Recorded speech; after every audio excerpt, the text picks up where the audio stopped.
Section 1 of Color Out of Space by Phillips Lovecraft. This legamus recording may be distributed and adapted freely for any purpose. Read by Piotr Nater. West of Arkham the hills rise wild, and there are valleys with deep woods that no axe has ever cut. There are dark narrow glens where the trees slope fantastically, and where thin brooklets trickle without ever having caught the glint of sunlight. On the gentle slopes there are farms, ancient and rocky, with squat, moss-coated cottages brooding eternally over old New England secrets in the lee of great ledges.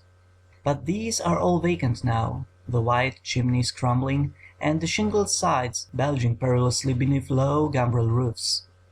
The old folk have gone away, and foreigners do not like to live there. French Canadians have tried it, Italians have tried it, and the Poles have come and departed. It is not because of anything that can be seen or heard or handled, but because of something that is imagined. The place is not good for imagination, and does not bring restful dreams at night. It must be this which keeps the foreigners away, for old Emmy Pierce has never told them of anything he recalls from the strange days. Emmy, whose head has been a little queer for years, is the only one who still remains, or who ever talks of the strange days. And he dares to do this because his house is so near the open fields and the travel roads around Arkham. There was once a road over the hills and through the valleys that ran straight where the blasted heath is now. But people ceased to use it, and a new road was laid curving far toward the south. Traces of the old one can still be found amidst the weeds of a returning wilderness, and some of them will doubtless linger even when half the hollows are flooded for the new reservoir. Then the dark woods will be cut down, and the blasted heath will slumber far below blue waters, whose surface will mirror the sky and ripple in the sun, and the secrets of the strange days will be one with the deep secrets, one with the hidden lore of old ocean, and all the mystery of primal earth. When I went into the hills and vales to survey for the new reservoir, they told me the place was evil. They told me this in Arkham, and because this is a very old town full of witch legends, I thought the evil must be something which grandams had whispered to children through centuries. The name Blasted Heath seemed to me very odd and theatrical, and I wondered how it had come into the folklore of a Puritan people. Then I saw that dark westward tangle of glens and slopes for myself, and ceased to wonder at anything besides its own elder mystery. It was morning when I saw it, but shadows lurked always there. The trees grew too thickly, and their trunks were too big for any healthy New England wood. There was too much silence in the dim alleys between them, and the floor was too soft with the dank moss and mattings of infinite years of decay. In the open spaces, mostly along the line of the old road, there were little hillside farms, sometimes with all the buildings standing, sometimes with only one or two, and sometimes with only a lone chimney or fast-filling cellar. Weeds and briars reigned, and furtive wild things rustled in the undergrowth. Upon everything was a haze of restlessness and oppression, a touch of the unreal and the grotesque, as if some vital element of perspective or chiaroscuro were awry. I did not wonder that the foreigners would not stay, for this was no region to sleep in. It was too much like a landscape of Salvator Rosa, too much like some forbidden woodcut in a tale of terror. But even all this was not so bad as the blasted heath. I knew it the moment I came upon it at the bottom of a spacious valley, for no other name could fit such a thing, or no other thing fit such a name. It was as if the poet had coined the phrase from having seen this one particular region. It must, I thought as I viewed it, be the outcome of a fire. But why had nothing new ever grown over these 5 acres of grey desolation that sprawled open to the sky, like a great spot eaten by acid in the woods and fields? It lay largely to the north of the ancient road line, but encroached a little on the other side. I felt an odd reluctance about approaching, and did so at last only because my business took me through and past it. There was no vegetation of any kind on that broad expanse, but only a fine grey dust or ash which no wind seemed ever to blow about. The trees near it were sickly and stunted, and many dead trunks stood or lay rotting at the rim. As I walked hurriedly by, I saw the tumbled bricks and stones of an old chimney and cellar on my right, and the yawning black maw of an abandoned well whose stagnant vapours played strange tricks with the hues of the sunlight. Even the long dark woodland climb beyond seemed welcome in contrast, and I marvelled no more at the frightening whispers of Arkham people. There had been no house or ruin near. Even in the old days the place must have been lonely and remote. And at twilight, dreading to repass that ominous spot, I walked circuitously back to the town by the curious road on the south. I vaguely wished some clouds would gather, for an odd timidity about the deep skyey voids above had crept into my soul. In the evening I asked all people in Arkham about the blasted heath, and what was meant by the phrase "strange days," which so many evasively muttered. I could not, however, get any good answer, except that all the mystery was much more recent than I had dreamt. It was not a matter of old legendry at all, but something within the lifetime of those who spoke. It had happened in the 80s, and the family had disappeared or was killed. Speakers would not be exact, and because they all told me to pay no attention to old Amy Pierce's crazy tales, I sought him out the next morning, having heard that he lived alone in the ancient tottering cottage where the trees first began to get very thick. It was a fearsomely ancient place, and had begun to exude the faint miasmal odour which clings about houses that have stood too long. Only with persistent knocking could I rouse the aged man, and when he shuffled timidly to the door I could tell he was not glad to see me. He was not so feeble as I had expected, but his eyes drooped in a curious way, and his unkempt clothing and white beard made him seem very worn and dismal. Not knowing just how he could best be launched on his tales, I feigned a matter of business, told him of my surveying, and asked vague questions about the district. He was far brighter and more educated than I had been led to think, and before I knew it had grasped quite as much of the subject as any man I had talked with in Arkham. He was not like other rustics I had known in the sections where reservoirs were to be. From him there were no protests at the miles of old wood and farmland to be blotted out, though perhaps there would have been had not his home lain outside the bounds of the future lake. Relief was all that he showed, relief at the doom of the dark ancient valleys through which he had roamed all his life. They were better under water now, better under water since the strange days. And with this opening his husky voice sank low, while his body leaned forward and his right forefinger began to point shakily and impressively.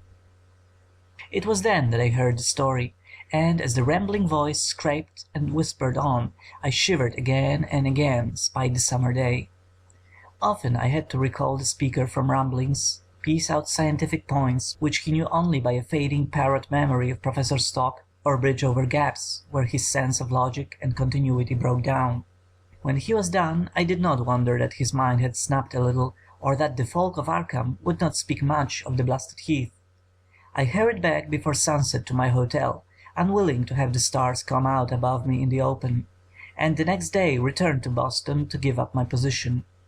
I could not go into that dim chaos of old forest and slope again, or face another time that grey blasted heath where the black well yawned deep beside the tumbled bricks and stones.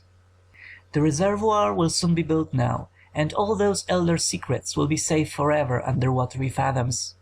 But even then I do not believe I would like to visit that country by night, at least not when the sinister stars are out, and nothing could bribe me to drink the new city water of Arkham. It all began, old Amy said, with the meteorite.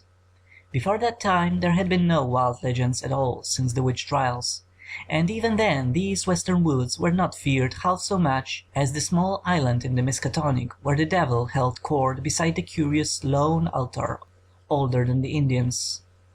These were not haunted woods, and their fantastic dusk was never terrible till the strange days. Then there had come that white noontide cloud, that string of explosions in the air, and that pillar of smoke from the valley far in the wood. And by night all Arkham had heard of the great rock that fell out of the sky and bedded itself in the ground beside the well at the Nahum Gardner place. That was the house which had stood where the blasted heath was to come, the trim, white Nahum Gardner house amidst the fertile grounds and the orchards. Nahum had come to town to tell people about the stone, and dropped in at Ammi Pierce's on the way. Ammi was 40 then, and all the queer things were fixed very strongly in his mind. He and his wife had gone with the 3 professors from Miskatonic University, who hastened out the next morning to see the weird visitor from unknown star space, and had wondered why Nahum had called it so large the day before. It had shrunk, Nahum said as he pointed out the big brownish mound above the rib earth and charred grass near the archaic well sweep in his front yard. But the wise man answered that stones do not shrink. Its heat lingered persistently, and Nahum declared it had glowed faintly in the night. The professors tried it with a geologist's hammer, and found it was oddly soft. It was, in truth, so soft as to be almost plastic, and they gouged rather than chipped a specimen to take back to the college for testing. They took it in an old pail borrowed from Nahum's kitchen, for even the small piece refused to grow cool. On the trip back they stopped at Ammi's to rest, and seemed thoughtful when Mrs. Pierce remarked that the fragment was growing smaller and burning the bottom of the pail. Truly it was not large, but perhaps they had taken less than they thought. The day after that, all this was in June of '82, the professors had trooped out again in a great excitement. As they passed Ammi's, they told him what queer things the specimen had done, and how it had faded wholly away when they put it in a glass beaker. The beaker had gone too, and the wise man talked of the strange stone's affinity for silicon. It had acted quite unbelievably in that well-ordered laboratory, doing nothing at all and showing no occluded gases when heated on charcoal, being wholly negative in the borax bead, and soon proving itself absolutely non-volatile at any producible temperature, including that of the oxyhydrogen blowpipe.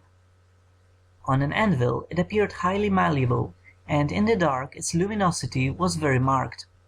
Stubbornly refusing to grow cool, it soon had the college in a state of real excitement, and when upon heating before the spectroscope it displayed shining bands unlike any known colours of the normal spectrum, there was much breathless talk of new elements, bizarre optical properties, and other things which puzzled men of science are wont to say when faced by the unknown. Hot as it was, they tested it in a crucible with all the proper reagents. Water did nothing. Hydrochloric acid was the same. Nitric acid, and even aqua regia, merely hissed and sputtered against its torrid invulnerability. Ammi had difficulty in recalling all these things, but recognized some solvents as I mentioned them in the usual order of use. There were ammonia and caustic soda, alcohol and ether, nauseous carbon disulfide, and a dozen others. But although the weight grew steadily less as time passed, and the fragments seemed to be slightly cooling, there was no change in the solvents to show that they had attacked the substance at all. It was a metal, though, beyond a doubt. It was magnetic, for one thing, and after its immersion in the acid solvents there seemed to be faint traces of Wittmann-Stetton figures found on meteoric iron. When the cooling had grown very considerable, the testing was carried on in glass, and it was in a glass beaker that they left all the chips made of the original fragment during the work. The next morning both chips and beaker were gone without trace, and only a charred spot marked the place on the wooden shelf where they had been. All this the professors told Ammi as they paused at his door, and once more he went with them to see the stony messenger from the stars, though this time his wife did not accompany him. It had now most certainly shrunk, and even the sober professors could not doubt the truth of what they saw. All around the dwindling brown lump near the well was a vacant space, except where the earth had caved in, and whereas it had been a good 7 feet across the day before, it was now scarcely 5. It was still hot, and the sages studied its surface curiously as they detached another and larger piece with hammer and chisel. They gouged deeply this time, and as they pried away the smaller mass, they saw that the core of the thing was not quite homogeneous. They had uncovered what seemed to be the side of a large coloured globule, embedded in the substance. The colour, which resembled some of the bands in the meteor's strange spectrum, was almost impossible to describe, and it was only by analogy that they called it colour at all. Its texture was glossy, and upon tapping it appeared to promise both brittleness and hollowness. One of the professors gave it a smart blow with a hammer, and it burst with a nervous little pop. Nothing was emitted, and all trace of the thing vanished with the puncturing. It left behind a hollow spherical space about 3 inches across, and all thought it probable that the others would be discovered as the enclosing substance wasted away. Conjecture was vain, so after a futile attempt to find additional globules by drilling, the seekers left again with their new specimen, which proved, however, as baffling in the laboratory as its predecessor. Aside from being almost plastic, having heat, magnetism, and slight luminosity, cooling slightly in powerful acids, possessing an unknown spectrum, wasting away in air, and attacking silicon compounds with mutual destruction as a result, it presented no identifying features whatsoever, and at the end of the tests the college scientists were forced to own that they could not place it. It was nothing of this earth but a piece of the great outside, and as such dowered with outside properties and obedient to outside laws. That night there was a thunderstorm, and when the professors went out to Nahum's the next day, they met with a bitter disappointment. The stone, magnetic as it had been, must have had some peculiar electrical property, for it had "drawn the lightning," as Nahum said, with a singular persistence. 6 times within an hour the farmers saw the lightning strike the furrow in the front yard, and when the storm was over, nothing remained but a ragged pit by the ancient well sweep, half choked with a caved-in earth. Digging had borne no fruit, and the scientists verified the fact of the utter vanishment. The failure was total, so that nothing was left to do but go back to the laboratory and test again the disappearing fragment, left carefully cased in lead. That fragment lasted a week, at the end of which nothing of value had been learned of it. When it had gone, no residue was left behind, and in time the professors felt scarcely sure that they had indeed seen with waking eyes that cryptic vestige of the fathomless gulfs outside, that lone, weird message from other universes and other realms of matter, force, and entity.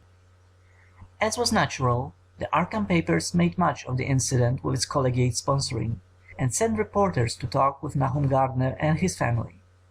At least one Boston daily also sent a scribe, and Nahum quickly became a kind of local celebrity. He was a lean, genial person of about 50, living with his wife and 3 sons on the pleasant farmstead in the valley. He and Emmy exchanged visits frequently, as did their wives, and Emmy had nothing but praise for him after all these years. He seemed slightly proud of the notice his place had attracted, and talked often of the meteorite in the succeeding weeks. That July and August were hot, and Nahum worked hard at his haying in the 10-acre pasture across Chapman's Brook, his rattling wain wearing deep ruts in the shadowy lanes between. The labour tired him more than it had in other years, and he felt that age was beginning to tell on him. Then fell the time of fruit and harvest. The pears and apples slowly ripened, and Nahum vowed that his orchards were prospering as never before. The fruit was growing to phenomenal size and unwonted gloss, and in such abundance that extra barrels were ordered to handle the future crop. But with the ripening came sore disappointment, for of all that gorgeous array of spacious lusciousness, not one single jot was fit to eat. Into the fine flavour of the pears and apples had crept a stealthy bitterness and sickishness, so that even the smallest bites induced a lasting disgust. It was the same with the melons and tomatoes, and Nahum sadly saw that his entire crop was lost. Quick to connect events, he declared that the meteorite has poisoned the soil, and thanked heaven that most of the other crops were in the upland lot along the road. End of section 1.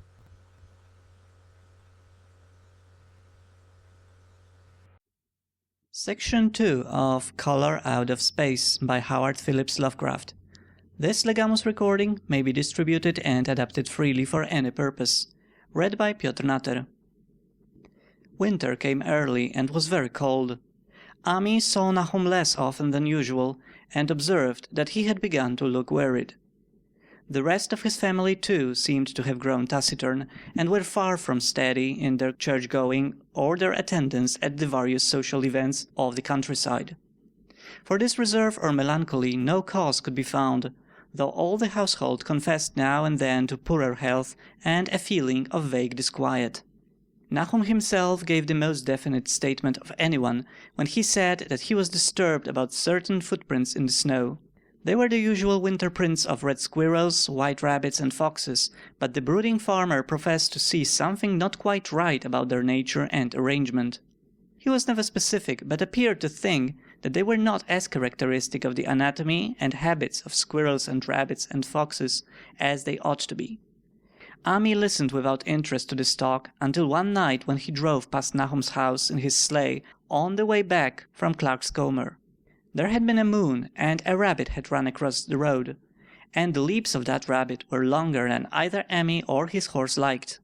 The latter, indeed, had almost run away when brought up by a firm rein. Thereafter Ami gave Nahum's tales more respect, and wondered why the gardener dogs seemed so cowed and quivering every morning. They had, it developed, nearly lost the spirit to bark. In February the MacGregor boys from Meadow Hill were out shooting woodchucks, and not far from the Gardner place bagged a very peculiar specimen. The proportions of its body seemed slightly altered in a queer way impossible to describe, while its face had taken on an expression which no one ever saw in a woodchuck before. The boys were genuinely frightened, and threw the thing away at once, so that only their grotesque tales of it ever reached the people of the countryside. But the shying of horses near Nahum's house had now become an acknowledged thing, and all the basis for a cycle of whispered legends was fast taking form. People vowed that the snow melted faster around Nahum's than it did anywhere else, and early in March there was an odd discussion in Potter's General Store at Clark's Commerce. Stephen Rice had driven past Gardner's in the morning, and had noticed the skunk cabbages coming up through the mud by the woods across the road. Never were things of such size seen before, and they held strange colours that could not be put into any words. Their shapes were monstrous, and the horse had snorted at an odour which struck Stephen as wholly unprecedented. That afternoon several persons drove past to see the abnormal growth, and all agreed that plants of that kind ought never to sprout in a healthy world. The bad fruit of the fall before was freely mentioned, and it went from mouth to mouth that there was a poison in Nahum's ground. Of course it was the meteorite, and remembering how strange the man from the college had found that stone to be, several farmers spoke about the matter to them. One day they paid Nahum a visit, but having no love of wild tales and folklore, were very conservative in what they inferred.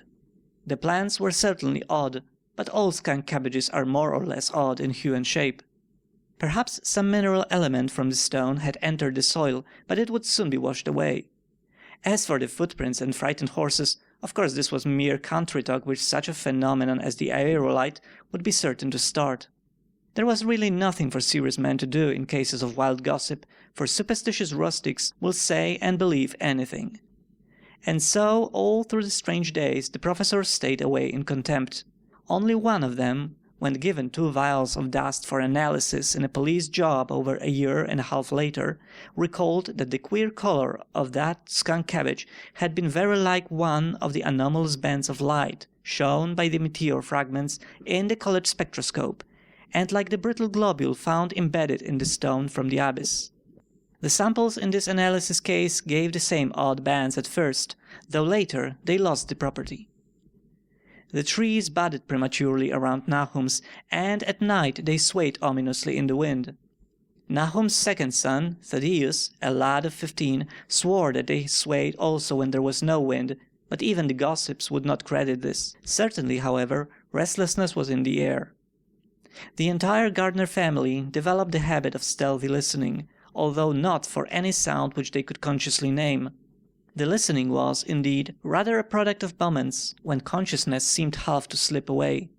Unfortunately, such moments increased week by week, till it became common speech that something was wrong with all Nahum's folk. When the early saxifrage came out, it had another strange colour, not quite like that of the skunk cabbage, but plainly related and equally unknown to anyone who saw it. Nahum took some blossoms to Arkham and showed them to the editor of the Gazette, but that dignitary did no more than write a humorous article about them, in which the dark fears of rustics were held up to polite ridicule.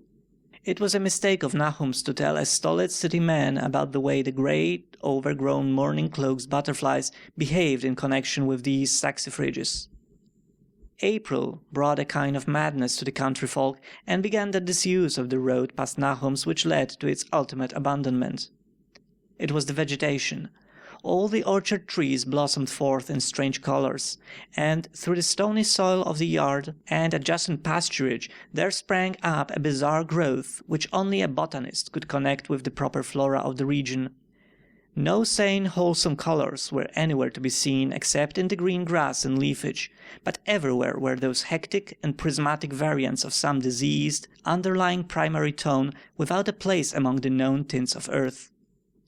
The Dutchman's breeches became a thing of sinister menace, and the bloodroots grew insolent in their chromatic perversion. Amy and the gardeners thought that most of the colors had a sort of haunting familiarity, and decided that they reminded one of the brittle globule in the meteor.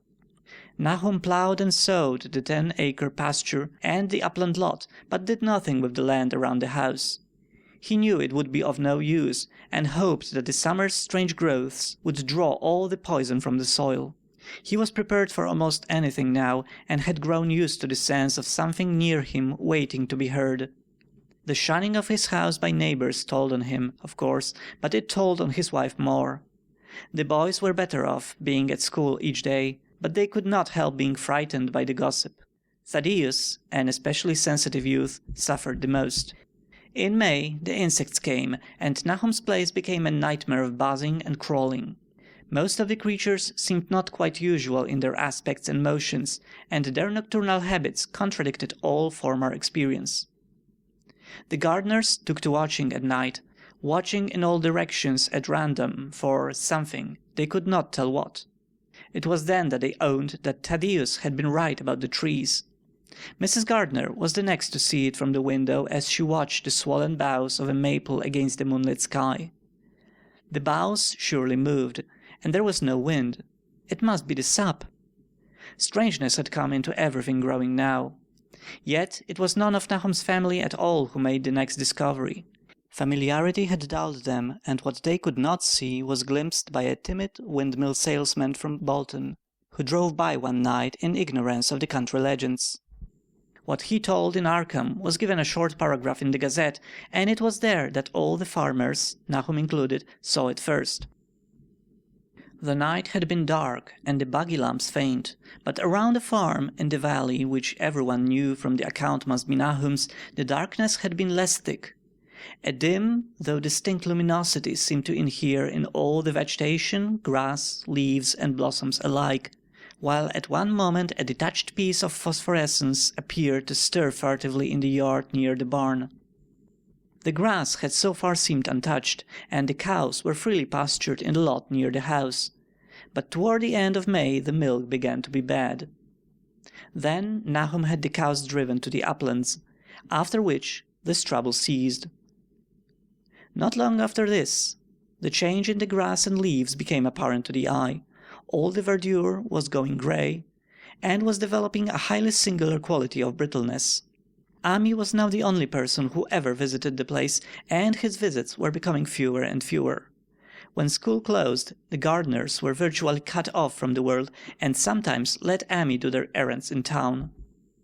They were failing curiously both physically and mentally, and no one was surprised when the news of Mrs. Gardner madness stole around. It happened in June, about the anniversary of the meteor's fall, and the poor woman screamed about things in the air which she could not describe. In her ravings there was not a single specific noun, but only verbs and pronouns. Things moved and changed and fluttered, and ears tingled to impulses which were not wholly sounds. Something was taken away. She was being drained of something. Something was fastening itself on her that ought not to be. Someone must make it keep off. Nothing was ever still in the night. The walls and windows shifted. Nahum did not send her to the country asylum, but let her wander about the house as long as she was harmless to herself and others. Even when her expression changed, he did nothing. But when the boys grew afraid of her, and Thaddeus nearly fainted at the way she made faces at him, he decided to keep her locked in the attic. By July she had ceased to speak and crawled on all fours.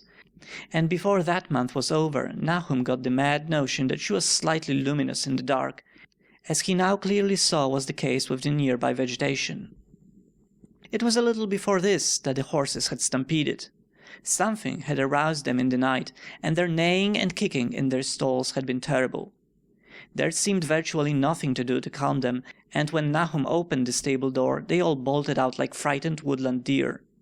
It took a week to track all four, and when found they were seen to be quite useless and unmanageable. Something had snapped in their brains, and each one had to be shot for its own good. Nahum borrowed a horse from Amy for his haying, but found it would not approach the barn. It shied, balked, and whinnied, and in the end he could do nothing but drive it into the yard, while the men used their own strength to get the heavy wagon near enough the �lʌvkræft for convenient pitching. And all the while the vegetation was turning grey and brittle. Even the flowers whose hues had been so strange were greying now, and the fruit was coming out grey and dwarfed and tasteless. The asters and goldenrod bloomed grey and distorted, and the roses and zinnias and hollyhocks in the front yard were such blasphemous-looking things that Nahum's oldest boy Zenas cut them down. The strangely puffed insects died about that time, even the bees that had left their hives and taken to the woods. By September all the vegetation was fast crumbling to a greyish powder, and Nahum feared that the trees would die before the poison was out of the soil. His wife now had spells of terrific screaming, and he and the boys were in a constant state of nervous tension. They shunned people now, and when school opened the boys did not go. But it was Amy, on one of his rare visits, who first realized that the well water was no longer good. It had an evil taste that was not exactly fetid or exactly salty, and Amy advised his friend to dig another well on higher ground to use till the soil was good again. Nahum, however, ignored the warning, for he had by that time become callous to strange and unpleasant things. He and the boys continued to use the tainted supply, drinking it as listlessly and mechanically as they ate their meagre and ill-cooked meals, and did their thankless and monotonous chores through the aimless days. There was something of stolid resignation about them all, as if they walked half in another world between lines of nameless guards, to a certain and familiar doom. Thaddeus went mad in September after a visit to the well. He had gone with a pail and had come back empty-handed, shrieking and waving his arms, and sometimes lapsing into an inane titter or a whisper about the moving colours down there. 2 in one family was pretty bad, but Nahum was very brave about it. He let the boy run about for a week, until he began stumbling and hurting himself, and then he shut him in an attic room, across the hall from his mother's. The way they screamed at each other from behind their locked doors was very terrible, especially to little Merwin, who fancied they talked in some terrible language that was not of earth. Merwin was getting frightfully imaginative, and his restlessness was worse after the shutting away of his brother, who had been his greatest playmate. Almost at the same time the mortality among the livestock commenced. Poultry turned greyish and died very quickly, their meat being found dry and noisome upon cutting. Hogs grew inordinately fat, then suddenly began to undergo loathsome changes which no one could explain. Their meat was of course useless, and Nahum was at his wits' end. No rural veterinary would approach his place, and the city veterinary from Arkham was openly baffled. The swine began growing grey and brittle and falling to pieces before they died, and their eyes and muzzles developed singular alterations. It was very inexplicable, for they had never been fed from the tainted vegetation. Then something struck the cows. Certain areas, or sometimes the whole body, would be uncannily shriveled or compressed, and atrocious collapses or disintegrations were common. In the last stages, and death was always the result, there would be a greying and turning brittle, like that which beset the hogs. There could be no question of poison, for all the cases occurred in a locked and undisturbed barn. No bites of prowling things could have brought the virus, for what live beast of earth could pass through solid objects? It must be only natural disease, yet what disease could wreak such results was beyond any mind's guessing. When the harvest came, there was not an animal surviving on the place, for the stock and poultry were dead, and the dogs had run away. These dogs, 3 in number, had all vanished one night and were never heard of again. The 5 cats had left some time before, but their going was scarcely noticed, since there now seemed to be no mice, and only Mrs. Gardner had made pets of the graceful felines. On the 19th of October, Nahum staggered into Amy's house with hideous news. The death had come to poor Thaddeus in his attic room, and it had come in a way which could not be told. Nahum had dug a grave in the railed family plot behind the farm, and had put therein what he found. There could have been nothing from outside, for the small barred window and locked door were intact, but it was much as it had been in the barn. Amy and his wife consoled the stricken man as best they could, but shuddered as they did so. Stark terror seemed to cling around the Gardners and all they touched, and the very presence of one in the house was a breath from regions unnamed and unnameable. Amy accompanied Nahum home with the greatest reluctance, and did what he might to calm the hysterical sobbing of little Merwin. Zenas needed no calming. He had come of late to do nothing but stare into space, and obey what his father told him, and Amy thought that his fate was very merciful. Now and then Merwin's screams were answered faintly from the attic, and in response to an inquiring look, Nahum said that his wife was getting very feeble. When night approached, Amy managed to get away, for not even friendship could make him stay in that spot when the faint glow of the vegetation began, and the trees may or may not have swayed without wind. It was really lucky for Amy that he was not more imaginative. Even as things were, his mind was bent ever so slightly. But had he been able to connect and reflect upon all the portents around him, he must inevitably have turned a total maniac. In the twilight he hastened home, the screams of the mad woman and the nervous child ringing horribly in his ears. 3 days later, Nahum burst into Amy's kitchen in the early morning, and in the absence of his host, stammered out a desperate tale once more, while Mrs. Pearce listened in a clutching fright. It was little Merwin this time. He was gone. He had gone out late at night with a lantern and pail for water, but had never come back. He had been going to pieces for days, and hardly knew what he was about. Screamed at everything. There had been a frantic shriek from the yard then, but before the father could get to the door, the boy was gone. There was no glow from the lantern he had taken, and of the child himself no trace. At the time Nahum thought the lantern and pail were gone too, but when dawn came, and the man had plodded back from his all-night search of the woods and fields, he had found some very curious things near the well. There was a crushed and apparently somewhat melted mass of iron, which had certainly been the lantern, while a bent handle and twisted iron hoops beside it, both half fused, seemed to hint at the remnants of the pail. That was all. Nahum was past imagining. Mrs. Pearce was blank, and Amy, when he had reached home and heard the tale, could give no guess. Merwin was gone, and there would be no use in telling the people around, who shunned all gardeners now. No use either in telling the city people at Arkham, who laughed at everything. Thad was gone, and now Merwin was gone. Something was creeping and waiting to be seen and heard. Nahum would go soon, and he wanted Amy to look after his wife and Zenas if they survived him. It must all be a judgment of some sort, though he could not fancy what for, since he had always walked uprightly in his Lord's ways so far as he knew. End of section 2.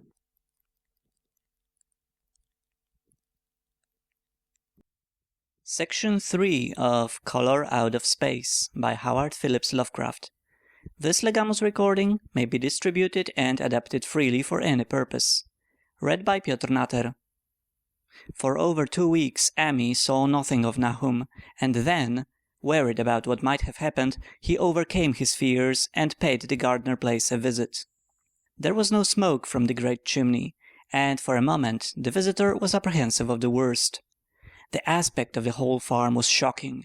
Greyish, withered grass and leaves on the ground, vines falling in brittle wreckage from archaic walls and gables, and great, bare trees clawing up at the grey November sky with a studied malevolence which Amy could not but feel had come from some subtle change in the tilt of the branches. But Nahum was alive after all. He was weak, and lying on a couch in the low-ceiled kitchen, but perfectly conscious and able to give simple orders to Zenos. The room was deadly cold, and as Amy visibly shivered, the host shouted huskily to Zenos for more wood. Wood indeed was sorely needed, since the cavernous fireplace was unlit and empty, with a cloud of soot blowing about in the chill wind that came down the chimney.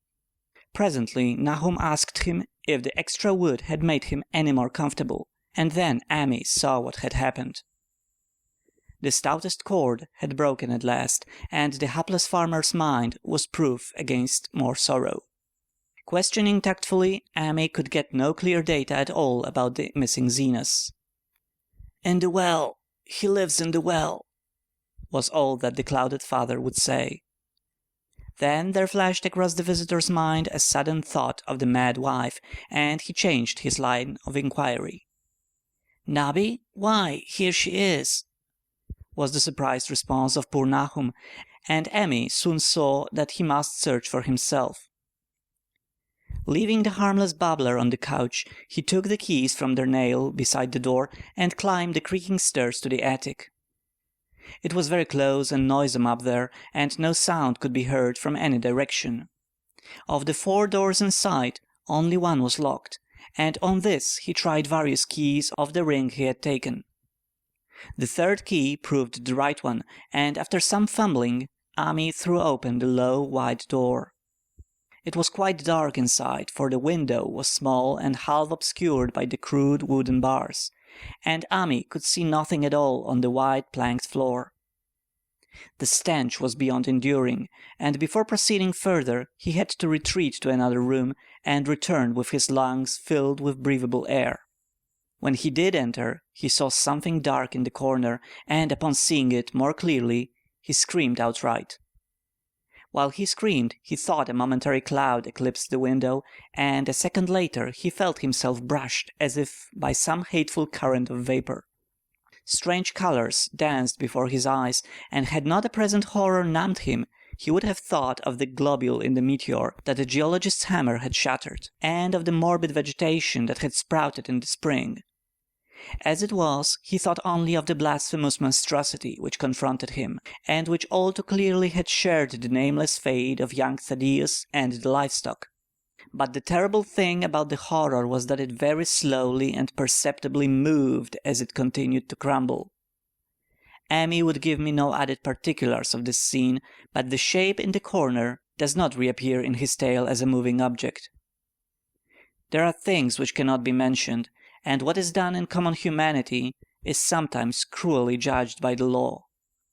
I gathered that no moving thing was left in that attic room, and that to leave anything capable of motion there would have been a deed so monstrous as to damn any accountable being to eternal torment.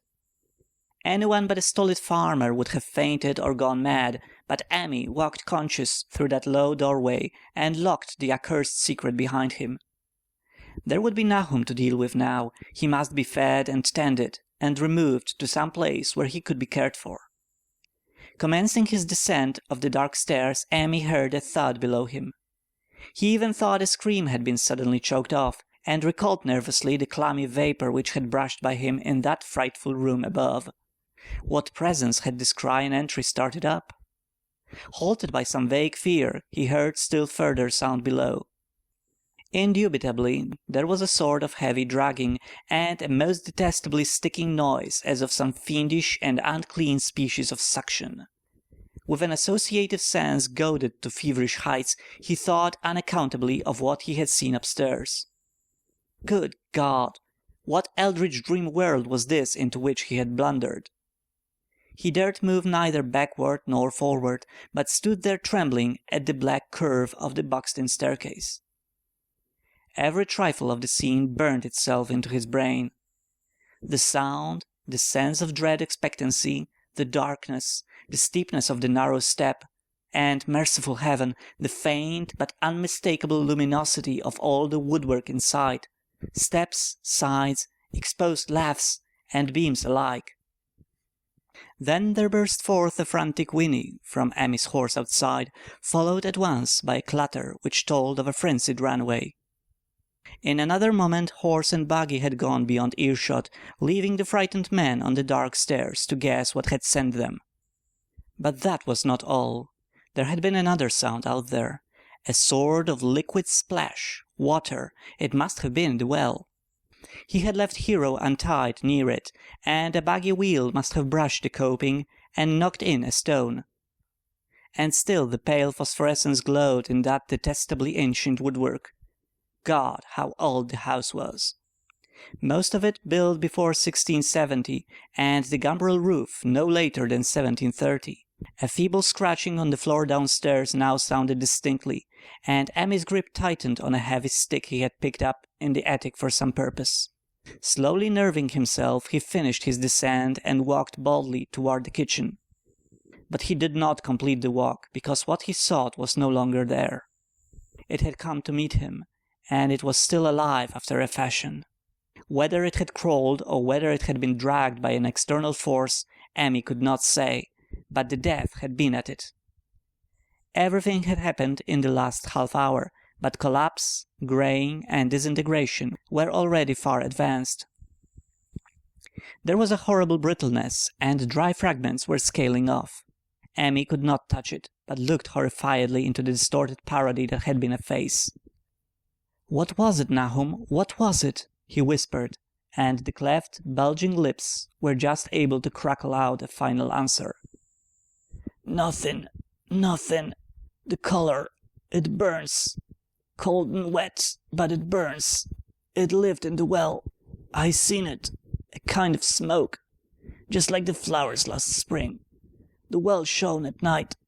Thad and Merwin and Zenas. Everything alive. Sucking the life out of everything. In that stone. It must have come in that stone. Poisoned the whole place. Don't know what it was. That round thing the man from the college dug out in the stone. They smashed it. It was the same color, just the same like the flowers and plants. Must have been more of 'em. Seeds they growed. I seen it the first time this week. Must have got strong on Zenas. He was a big boy full of life. It beats down your mind and then gets you.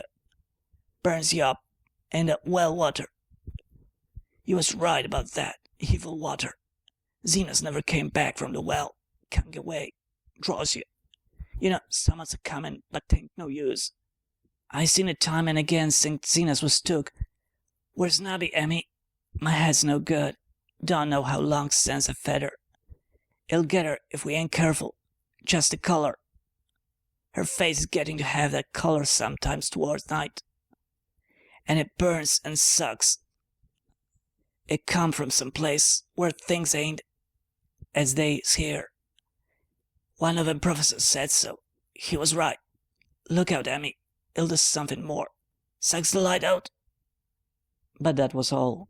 That which spoke could speak no more, because it had completely caved in.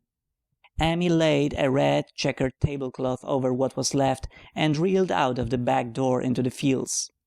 He climbed the slope to the 10-acre pasture, and stumbled home by the north road and the woods. He could not pass that well from which his horses had run away.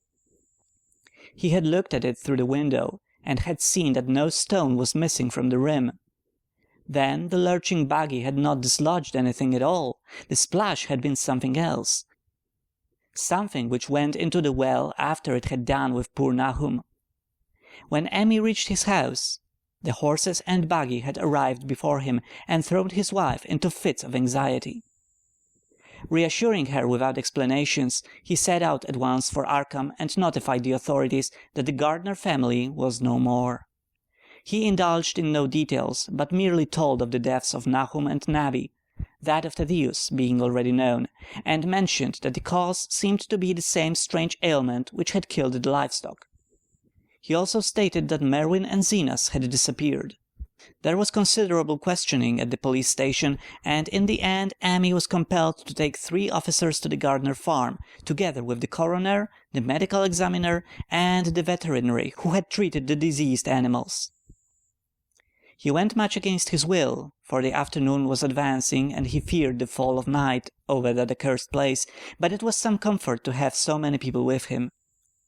The 6 men drove out in a democrat wagon, following Amy's buggy, and arrived at the pest-ridden farmhouse about 4 o'clock. Used as the officers were to gruesome experiences, not one remained unmoved at what was found in the attic and under the red checkered tablecloth on the floor below. The whole aspect of the farm, with its grey desolation, was terrible enough, but those 2 crumbling objects were beyond all the bounds. No one could look long at them, and even the medical examiner admitted that there was very little to examine. Specimens could be analyzed, of course, so he busied himself in obtaining them, and here it develops that a very puzzling aftermath occurred at the college laboratory, where the 2 vials of dust were finally taken. Under the spectroscope, both samples gave off an unknown spectrum, in which many of the baffling bands were precisely like those which the strange meteor had yielded in the previous year. The property of emitting this spectrum vanished in a month, the dust thereafter consisting mainly of alkaline phosphates and carbonates. Amy would not have told the man about the well if he had thought they meant to do anything then and there. It was getting towards sunset, and he was anxious to be away. But he could not help glancing nervously at the stony curb by the great sweep, and when a detective questioned him, he admitted that Nahum had feared something down there, so much so that he had never even thought of searching it for Merwin or Zenas. After that nothing would do but that they empty and explore the well immediately, so Amy had to wait trembling while pail after pail of rank water was hauled up and splashed on the soaking ground outside. The men sniffed in disgust at the fluid, and toward the last held their noses against the fetor they were uncovering. It was not so long a job as they had feared it would be, since the water was phenomenally low. There is no need to speak too exactly of what they found. Merwin and Zenas were both there in part, though the vestiges were mainly skeletal. There were also a small deer and a large dog in about the same state, and a number of bones of small animals. The ooze and slime at the bottom seemed inexplicably porous and bubbling, and a man who descended on handholds with a long pole found that he could sink the wooden shaft to any depth in the mud of the floor without meeting any solid obstruction. Twilight had now fallen, and lanterns were brought from the house. Then, when it was seen that nothing further could be gained from the well, everyone went indoors and conferred in the ancient sitting-room, while the intermittent light of a spectral half-moon played wanly on the grey desolation outside. The men were frankly nonplussed by the entire case, and could find no convincing common element to link the strange vegetable conditions, the unknown disease of livestock and humans, and the unaccountable deaths of Merwin and Zenas in the tainted well. They had heard the common country talk, it is true, but could not believe that anything contrary to natural law had occurred. No doubt the meteor had poisoned the soil, but the illness of persons and animals who had eaten nothing grown in that soil was another matter. Was it the well water? Very possibly. It might be a good idea to analyze it. But what peculiar madness could have made both boys jump into the well? Their deeds were so similar, and the fragments showed that they had both suffered from the grey, brittle death. Why was everything so grey and brittle? It was the coroner, seated near the window overlooking the yard, who first noticed the glow about the well. Night had fully set in, and all the abhorrent ground seemed faintly luminous with more than the fitful moonbeams. And this new glow was something definite and distinct, and appeared to shoot up from the black pit like a softened ray from a searchlight, giving dull reflections in the little ground pools where the water had been emptied. It had a very queer colour, and as all the men clustered round the window, Amy gave a violent start. For this strange beam of ghastly miasma was to him of no unfamiliar hue. He had seen such colours before, and feared to think what it might mean. He had seen it in the nasty brittle globule in that aerolite 2 summers ago, had seen it in the crazy vegetation of the springtime, and had thought he had seen it for an instant that very morning against the small barred window of that terrible attic room where nameless things had happened. It had flashed there a second, and a clammy and hateful current of vapour had brushed past him. And then poor Nahum had been taken by something of that colour. He had said so at last, said it was like the globule and the plants. After that had come the runaway in the yard and the splash in the well, and now that well was belching forth to the night a pale, insidious beam of that same demoniac tint. It does credit to the alertness of Amy's mind that he puzzled even at that tense moment over a point which was essentially scientific. He could not but wonder at his gleaning of the same impression from a vapor glimpsed in the daytime against a window opening on the morning sky, and from a nocturnal exhalation seen as a phosphorescent mist against the black and blasted landscape. It wasn't right, it was against nature, and he thought of those terrible last words of his stricken friend. It come from some place where things ain't as they is here. One o' them professors said so. End of section 3.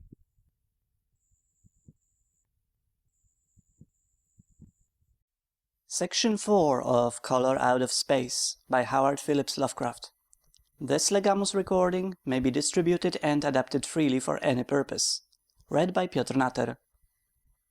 All 3 horses outside, tied to a pair of shriveled saplings by the road, were now neighing and pawing frantically. The wagon driver started for the door to do something, but Amy laid a shaky hand on his shoulder. "Don't go out there," he whispered. "There's more to this nor what we know. Nahum said something lived in the well that sucks your life out. He said it must be somewhat growed from a round ball like one we all seen in a meteor stone that fell a year ago June. Sucks and burns, he said, and is just a cloud of color like that light out there now, that you can't hardly see and can't tell what it is. Nahum thought it feeds on everything living and gets stronger all the time. He says it's seen it this last week. It must be something from away off in the sky, like the man from the college last year says the meteor stone was. The way it's made and the way it works ain't like no way o' God's world. It's somewhat from beyond." So the man paused indecisively as the light from the well grew stronger, and the hitched horses pawed and whinnied in increased frenzy. It was truly an awful moment. With terror in that ancient and accursed house itself, 4 monstrous sets of fragments, 2 from the house and 2 from the well, in the woodshed behind, and that shaft of unknown and unholy iridescence from the slimy depths in front. Amy had restrained the driver on impulse, forgetting how uninjured he himself was after the clammy brushing of that colored vapor in the attic room. But perhaps it is just as well that he acted as he did. No one will ever know what was abroad that night, and though the blasphemy from beyond had not so far hurt any human of unweakened mind, there is no telling what it might not have done at that last moment, and with its seemingly increased strength and the special signs of purpose it was soon to display beneath the half-clouded moonlit sky. All at once one of the detectives at the window gave a short, sharp gasp. The others looked at him, and then quickly followed his own gaze upward to the point at which its idle strain had been suddenly arrested. There was no need for words. What had been disputed in country gossip was disputable no longer, and it is because of the thing which every man of that party agreed in whispering later on, that the strange days are never talked about in Arkham. It is necessary to premise that there was no wind at that hour of the evening. One did arise not long afterward, but there was absolutely none then. Even the dry tips of the lingering hedge mustard, grey and blighted, and the fringe on the roof of the standing Democrat wagon were unstirred. And yet, amid that tense, godless calm, the high bare boughs of all the trees in the yard were moving. They were twitching morbidly and spasmodically, clawing in convulsive and epileptic madness at the moonlit clouds, scratching impotently in the noxious air as if jerked by some allied and bodiless line of linkage with subterranean horrors, writhing and struggling below the black roots. Not a man breathed for several seconds. Then a cloud of darker depth passed over the moon, and the silhouette of clutching branches faded out momentarily. At this there was a general cry, muffled with awe, but husky and almost identical from every throat. For the terror had not faded with the silhouette, and in a fearsome instant of deeper darkness the watchers saw wriggling at that tree-top height 1,000 tiny points of faint and unhallowed radiance, tipping each bough like the fire of St. Elmo, or the flames that come down on the apostles' heads at Pentecost. It was a monstrous constellation of unnatural light, like a glutted swarm of corpse-fed fireflies dancing hellish sarabands over an accursed marsh. And its color was that same nameless intrusion which Amy had come to recognize and dread. All the while the shaft of phosphorescence from the well was getting brighter and brighter. bringing to the minds of the huddled men a sense of doom and abnormality which far outraced any image their conscious minds could form. It was no longer shining out, it was pouring out, and as the shapeless stream of unplaceable color left the well, it seemed to flow directly into the sky. The veterinary shivered, and walked to the front door to drop the heavy extra bar across it. Emmy shook no less, and had to tug and point for lack of controllable voice when he wished to draw notice to the growing luminosity of the trees. The neighing and stamping of the horses had become utterly frightful, but not a soul of that group in the old house would have ventured forth for any earthly reward. With the moments the shining of the trees increased, while their restless branches seemed to strain more and more toward verticality.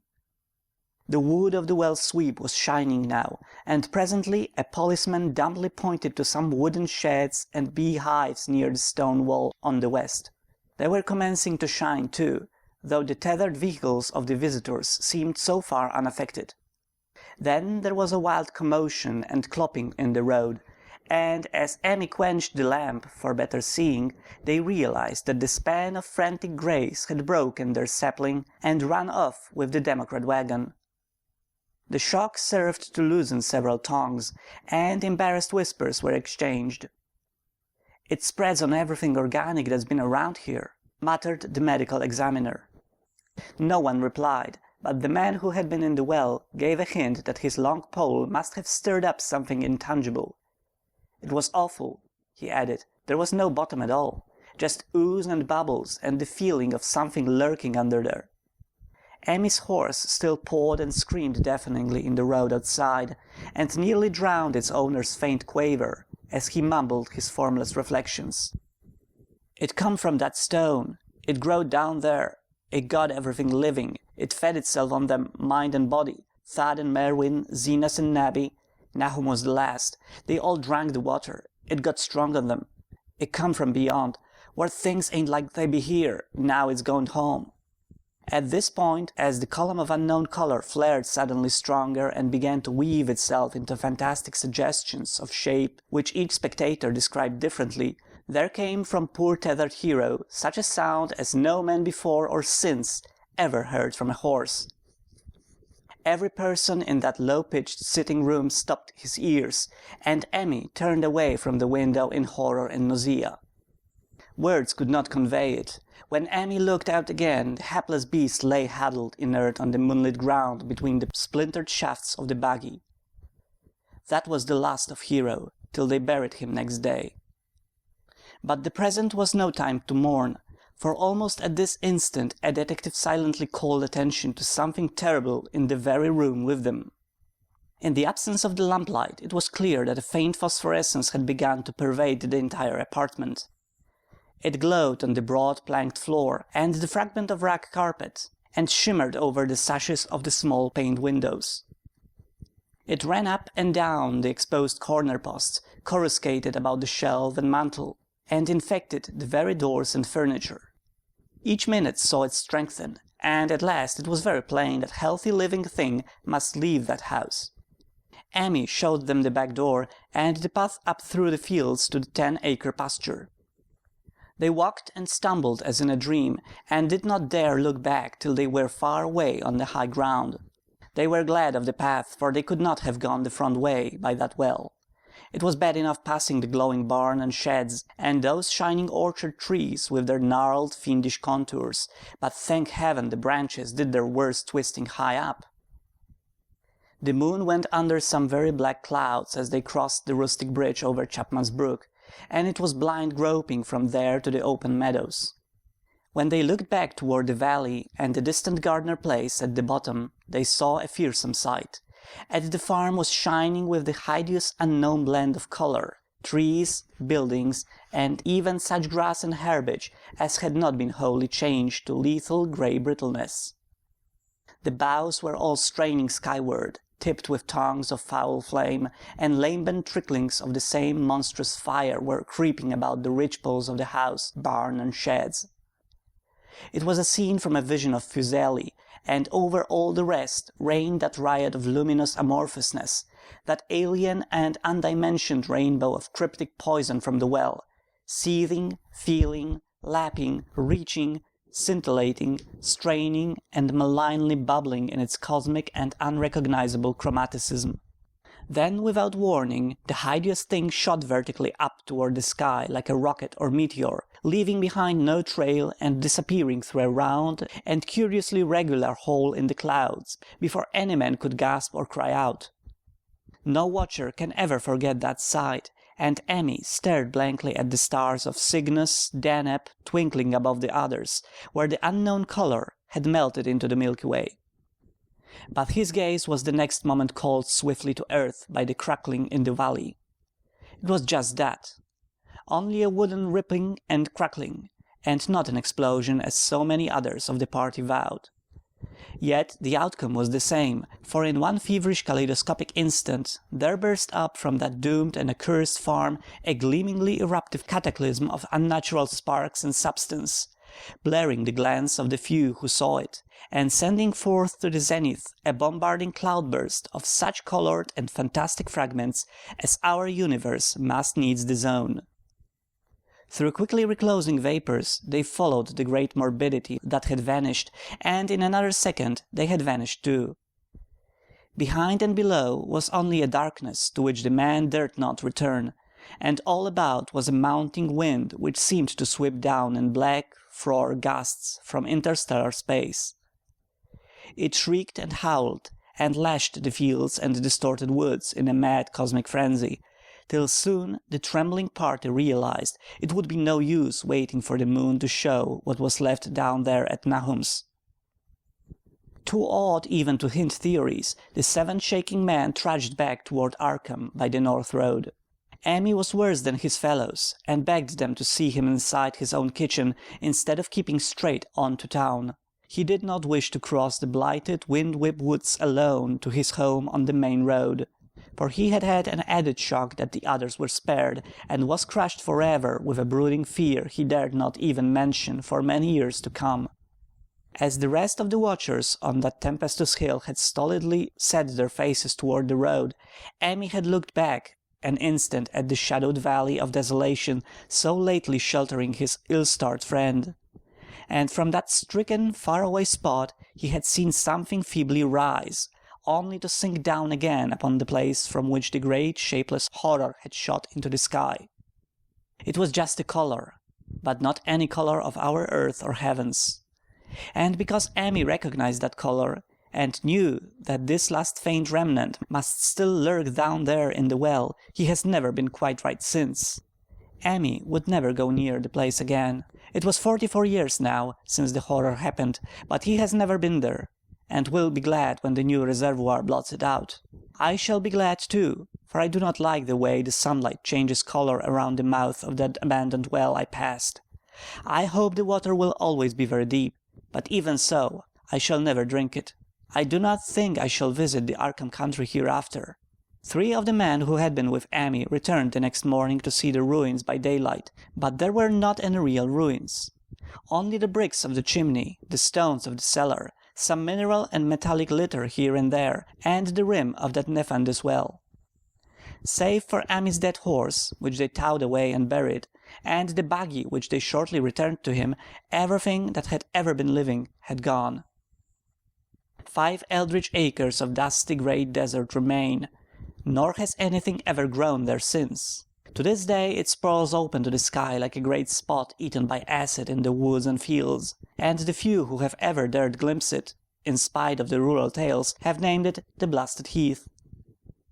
The rural tales are queer. They might be even queerer if city men and college chemists could be interested enough to analyze the water from that disused well, or the grey dust that no wind seems to disperse. Botanists too ought to study the stunted flora on the borders of that spot, for they might shed light on the country notion that the blight is spreading, little by little, perhaps an inch a year. People say the color of the neighboring herbage is not quite right in the spring, and that wild things leave queer prints in the light winter snow. Snow never seems quite so heavy on the blasted heath as it is elsewhere. Horses, the few that are left in this motor age, grow skittish in the silent valley, and hunters cannot depend on their dogs too near the splotch of the greyish dust. They say the mental influences are very bad, too. Numbers went queer in the years after Nahum's taking, and always they lacked the power to get away.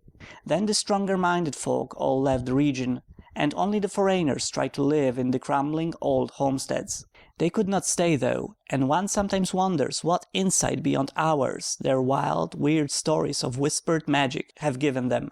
Their dreams at night, they protest, are very horrible in that grotesque country, and surely the very look of the dark realm is enough to stir a morbid fancy.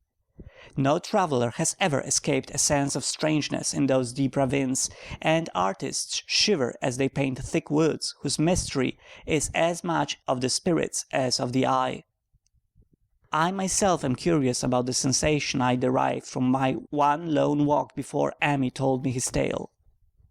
When twilight came, I had vaguely wished some clouds would gather, for an odd timidity about the deep skyey voids above had crept into my soul.